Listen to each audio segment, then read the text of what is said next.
The slam of her hand on the divorce papers still echoes in my head, my wife's voice cut sharper than any saw I'd ever held.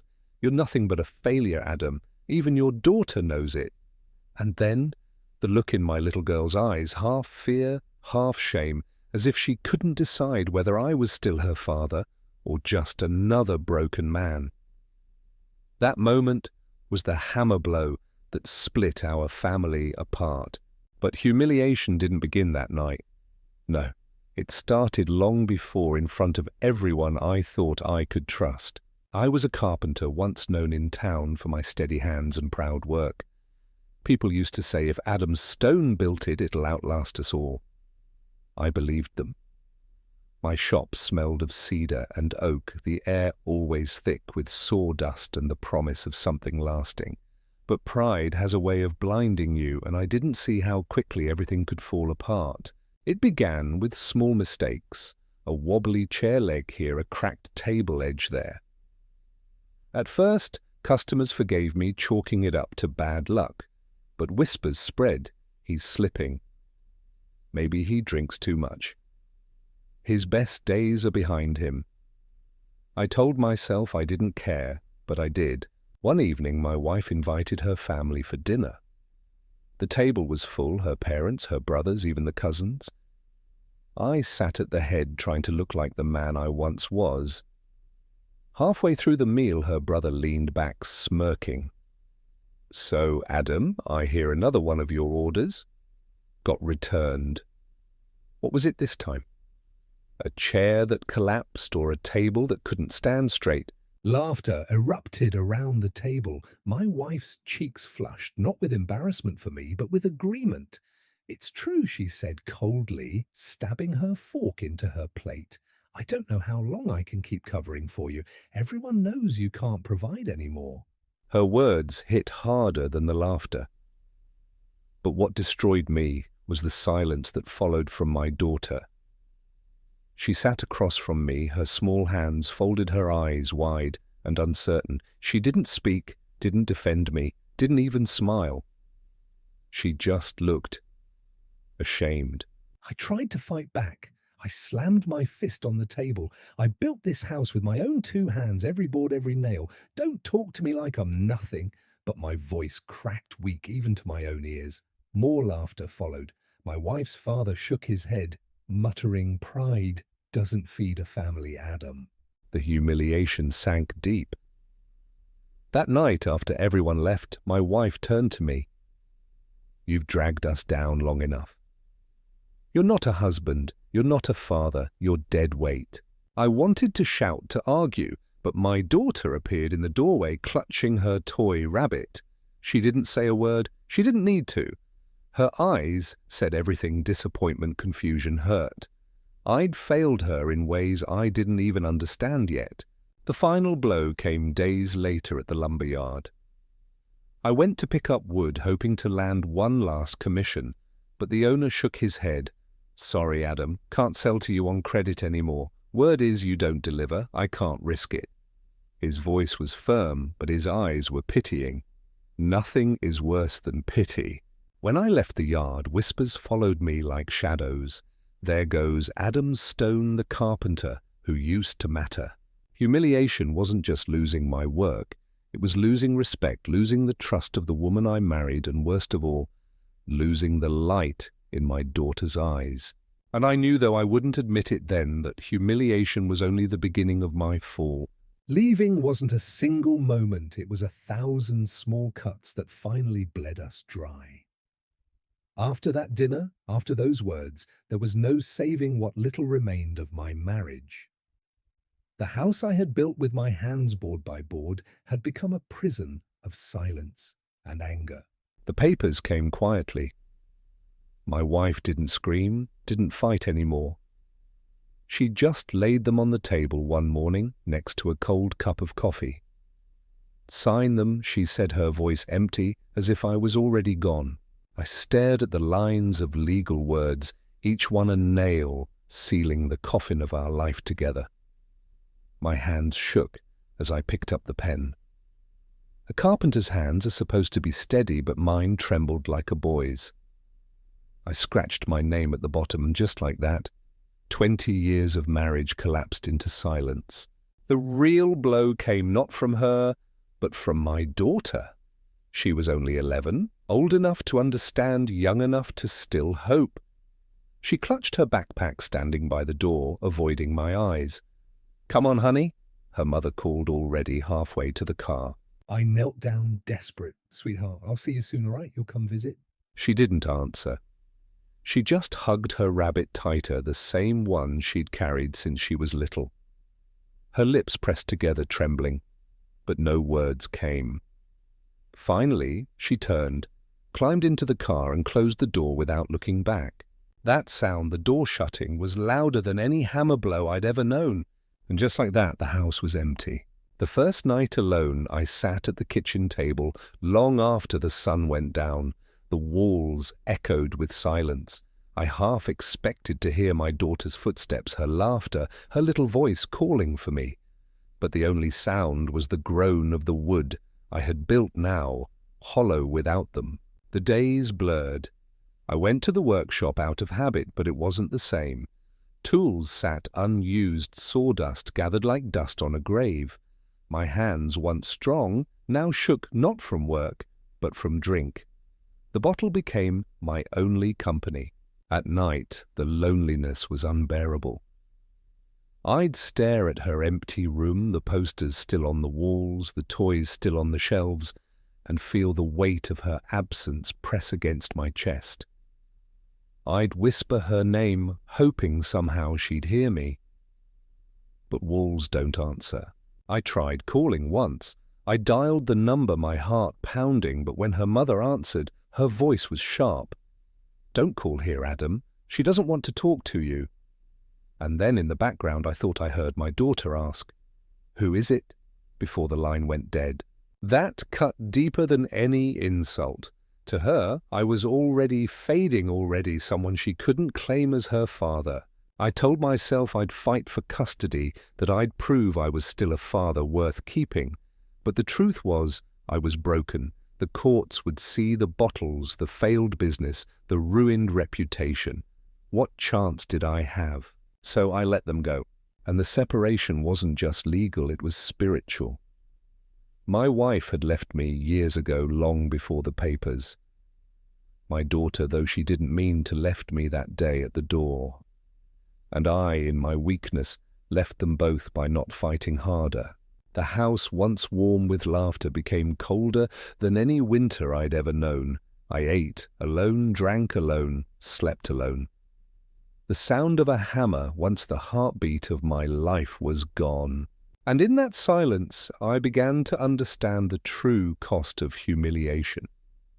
It wasn't just shame in front of others, it was the hollow ache of watching the people you love walk away and knowing it was your own hands that drove them out. After the separation, my life didn't just unravel, it collapsed like rotten wood under a hammer's blow. At first, I told myself I'd be fine, that I was free, that I could rebuild. But freedom without family is just another word for emptiness, and I was drowning in it. The workshop became a graveyard. Tools rusted on the benches, orders stopped coming. No one wanted to trust a drunk, disgraced carpenter. The last customer, I had a kind old woman who once swore by my work, brought back a table I'd built. "It wobbles," she said softly, pity in her eyes. "This isn't like you, Adam." Her words were meant to be gentle, but they struck harder than anger. She left without asking for a refund, as if charity was the only payment she could give me. I turned to the bottle deeper and deeper. The whiskey numbed me, dulled, the shame blurred the memories. At night, I'd sit in the dark, staring at a glass of amber liquid, pretending it was company. Some nights I'd drink until I blacked out on the floor, waking to the sting of sawdust clinging to my face. Other nights I'd wake to silence so heavy it felt like it was crushing me. Neighbors stopped coming by. Once I overheard two men at the general store whispering, "That's Adam Stone, used to be the best carpenter in town." The other replied, Now he's just a drunk living off ghosts. I kept my head down, but their words followed me all the way home. Bills piled up. The mortgage notices turned into threats. I pawned tools, my own tools, the very extensions of my hands, just to keep the lights on. Selling my father's old plane, the one he'd handed me the day I became a man, nearly broke me. It felt like betraying not just him, but myself. The loneliness was worse than the debt. Some nights I sat in my daughter's old room clutching the little rabbit she'd left behind. The smell of her still lingered, faintly mixed with dust. I'd hold it close, whisper apologies, into the darkness, as if the worn fabric could carry my words to her. But fabric doesn't forgive. Depression crept in quietly, then anchored itself like rot. Getting out of bed felt pointless. Eating was a chore. I let my beard grow wild, my clothes hang loose, my body shrink. When I passed the mirror, I hardly recognized the man staring back. His eyes were hollow, his shoulders slumped, his face lined, not just by age, but by defeat. The lowest point came one winter night. The wind howled through the broken boards of the shop, rattling them like bones. I sat on the floor, a half-empty bottle in my hand, staring at the rope coiled on the wall. The thought came uninvited, sharp as a chisel ended. No more pain, no more shame, no more failure. Just silence. I don't know how long I sat there staring. Minutes, hours' time had lost meaning. But as my hand reached for the rope, my eyes fell on the photograph tucked under a jar of nails. It was of my daughter smiling a tooth, missing her arms wrapped around me the day I built her first desk. She'd drawn a little heart on the corner of the photo in red crayon. Something inside me cracked. My hand dropped. Tears blurred my vision, hot and bitter. I pressed the photo to my chest and sobbed louder than the storm outside. For the first time I realized death wasn't an escape, it was surrender. And if I left this world, I'd be proving my father-in-law, my wife, everyone who mocked me right. But even that clarity didn't fix me. The days that followed were the same drink, regret, silence. My downfall was complete. No wife, no daughter, no work, no pride. And yet, in that pit, life had one more twist waiting. Something I never expected would walk back into my life carrying the smallest request that would change everything. It had been 3 years since I'd last seen her. 3 long, empty years where letters never came, phone calls were unanswered, and the silence between us grew like a canyon I thought could never be crossed. I had settled into my downfall, convinced that the story of Adam's stone was over. And then one winter morning, there was a knock on my workshop door. I thought it was a debt collector, maybe, a neighbor complaining about the noise of my drunken nights. But when I opened it, the world stopped. She stood there, my daughter. Older now, taller, her face sharper, with the first shadows of womanhood. But it was her eyes that undid me. They were the same eyes I remembered wide, and searching only now, they carried a distance, a wall, built brick by brick from all the times I hadn't been there.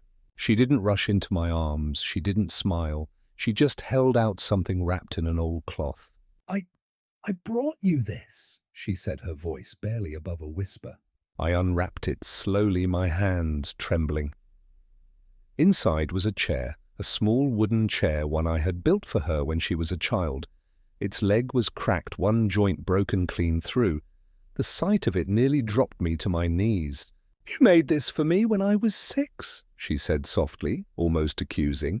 "It was my favorite." But it broke. She hesitated, her eyes flicking to mine. "Can you fix it?" Those 4 words, "Can you fix it?" shattered me. Not because of the chair, but because I heard what she really meant. Can you fix us? Can you fix what you broke when you let yourself fall apart? My throat tightened.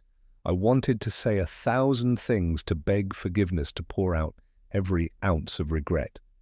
But all I managed was a nod. "Yes," I whispered, my voice cracking. "I can fix it." She stepped inside cautiously, as if the walls themselves might crumble. The shop was a mess. Dust, bottles, broken scraps of wood. Shame burned in me, but I didn't care. She was here. I cleared a space on the bench, set the chair down gently as if it were made of glass. My daughter stood beside me, her hands clutching her coat, watching. For the first time in years I picked up my tools. The weight of the hammer, the smell of sawdust, it all came rushing back, like pieces of a man I had forgotten I was.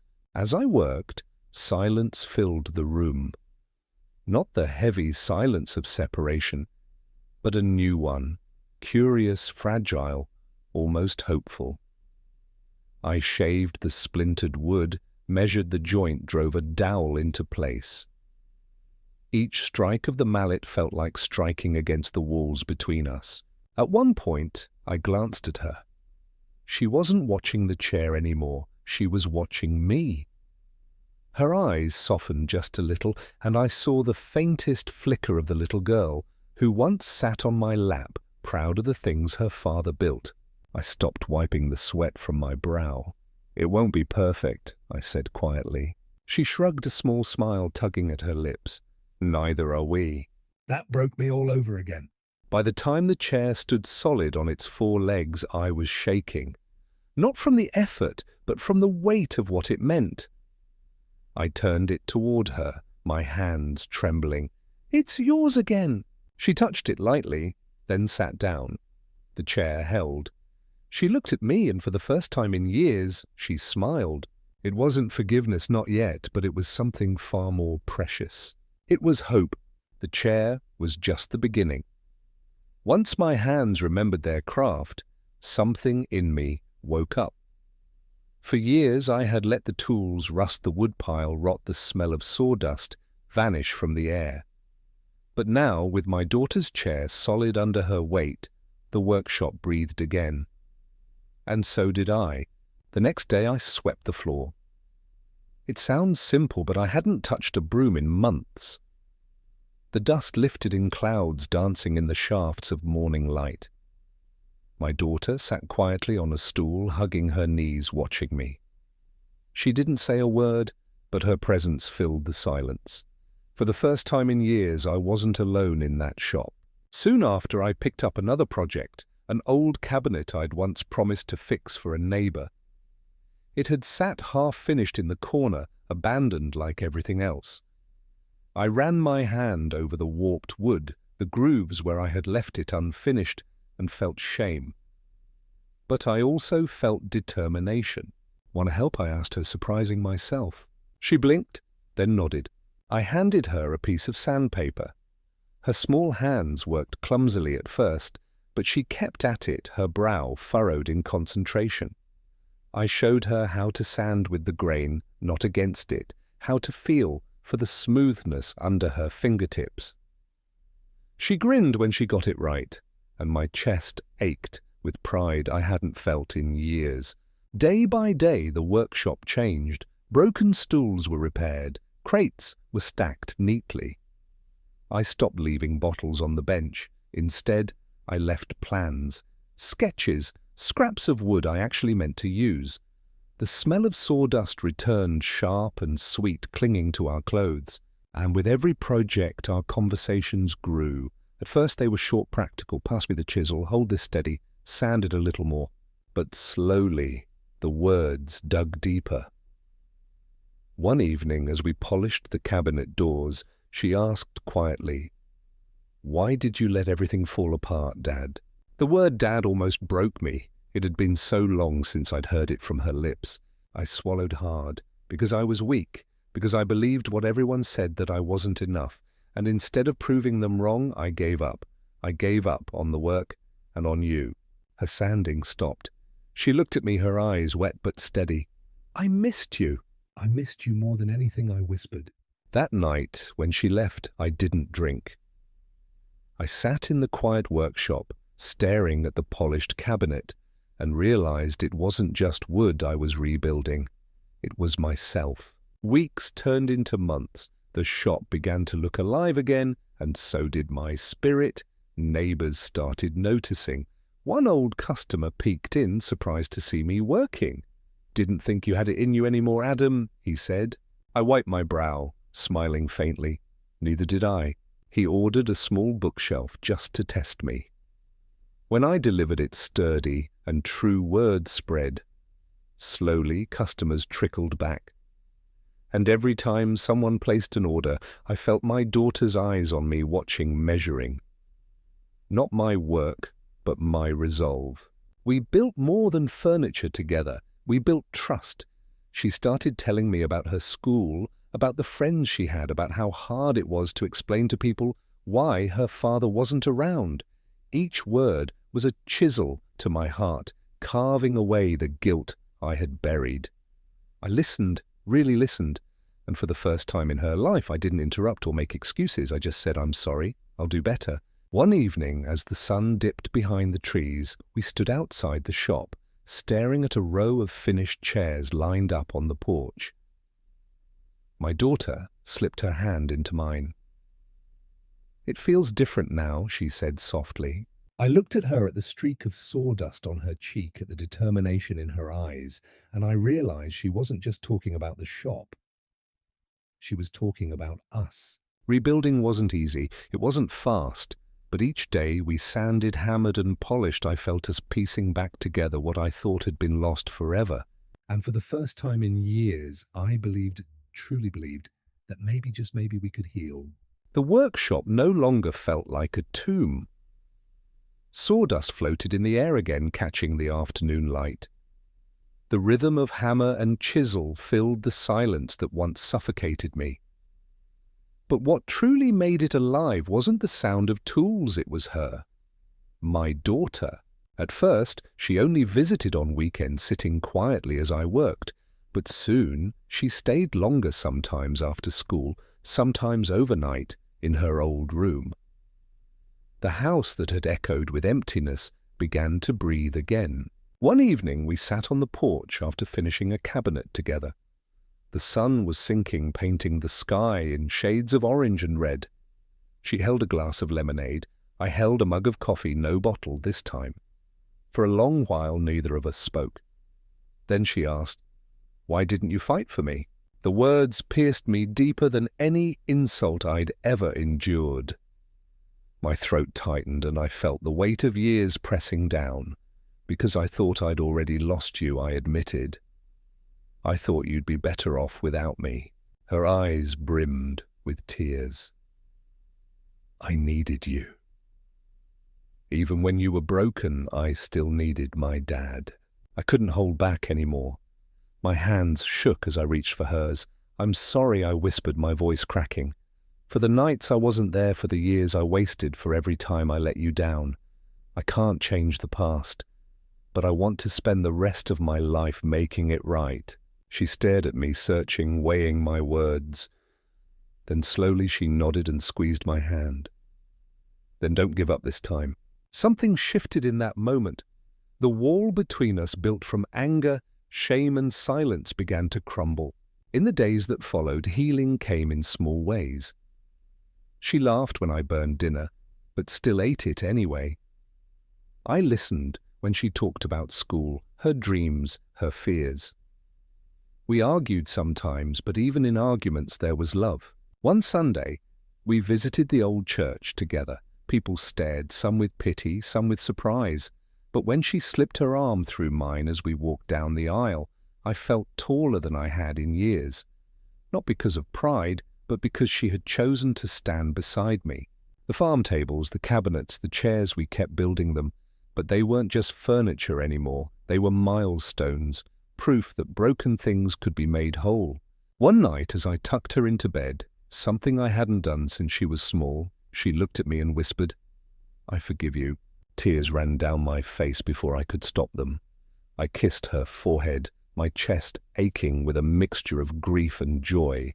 That was the moment I knew healing wasn't about erasing the past. It was about choosing day after day to love through the cracks. The day of reunion didn't come with fanfare. There were no banners, no speeches. It came with the smell of stew simmering on the stove, the clink of dishes on a wooden table, and the sound of laughter where silence once lived. My daughter had suggested it. "Let's have dinner here," she said one afternoon, brushing sawdust from her jeans. Like before, just us. I hesitated. Memories of dinners past haunted me. Raised voices slammed fists her mother's silence, her eyes filled with shame. But this time was different. This time it was ours. I cooked clumsily, burning the bread, but managing to salvage the stew. She set the table humming under her breath, laying out mismatched plates, and the very chair I had repaired for her. When we finally sat down, something inside me shifted. We ate slowly, savoring more than just the food. Every bite was seasoned with forgiveness. Every laugh carried the weight of years we thought were lost. She told me stories about school, about her dreams of becoming an architect. I listened, not just with my ears, but with my heart proud of every word. Halfway through, she reached across the table, her hand resting on mine. "It feels like home again," she said softly. I swallowed hard, blinking back tears. "That's because you're here," I told her. After dinner, we stepped outside. The night was cool, the sky clear, stars scattered like sawdust across black velvet. The workshop behind us stood tall again, repaired, and alive, no longer a tomb, but a place of creation. She sat in the old chair on the porch, the one I had fixed, rocking gently. "It's stronger now," she said with a smile. I sat beside her, my chest tight with gratitude. So are we. In that quiet night, with crickets singing and the scent of wood still clinging to our clothes, I realized the truth. My greatest work was never a table, never a cabinet, never even this house. It was her. The girl who gave me a second chance, the daughter who believed a broken man could be rebuilt. The reunion wasn't about returning to the past. It was about building something new, sturdier, more honest, more enduring. And as I watched her smile in the soft glow of the porch light, I knew this was our legacy. We were home again,